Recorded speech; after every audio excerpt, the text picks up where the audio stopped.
پچھلے چند سالوں سے ایک فتویٰ اور ایک بات اپنوں میں زیادہ گردش کر رہی ہے. ماتمیوں کو کہا جاتا ہے کیونکہ زیادہ ماتمی بیٹھے ہوئے ہیں.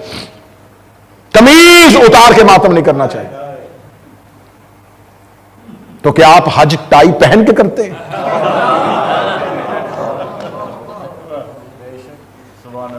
میں یہ باتوں کا توازن نہیں کر رہا، صرف اس وجہ سے یہ باتیں بیان کر رہا ہوں کہ یہ عشق ابراہیم نہیں ہے، یہ بغض حسین ہے.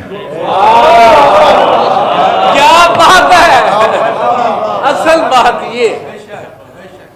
یہ کیسے ہو سکتا ہے کہ جی آپ یہ جو ماتمی زنجیر زنی کرتے ہیں آپ کو چاہیے یہ زنجیر زنی ہے بس بند کر دیں، بہت ہو گیا، اب لوگوں کو کیا ثابت کرنا، بس آپ ایسا کیا کریں، یہ بلڈ جو ہے نا یہ ڈونیٹ کر دیا کریں.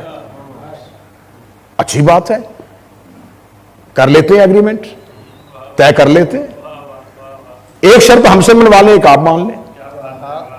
آپ کہہ دیجئے کہ منع میں بکرے ذبح نہیں کرنے، پیسے یتیموں کو دینے ہیں. کیا بات ہے. لیکن ابراہیم اور حسین کے عشق میں جیسا فرق ہے ویسے ہی ابراہیم اور حسین کی ساتھ وفا میں بھی فرق ہے. میں حضرت ابراہیم اور حضرت حسین کا توازن نہیں، صرف ابراہیم کی سنت کو عمل کرنے والوں اور حسین کے وجوب پہ قائم رہنے والوں کا عقیدہ پڑھ رہا ہوں. ابراہیم اور حسین کی قربانی میں اتنا بڑا فرق ہے، جسے جانوروں کے لہو کی سلامی دی جائے اسے ابراہیم کہتے ہیں، جسے انسانوں کے لہو کی سلامی دی جائے اسے حسین ابن علی کہتے ہیں.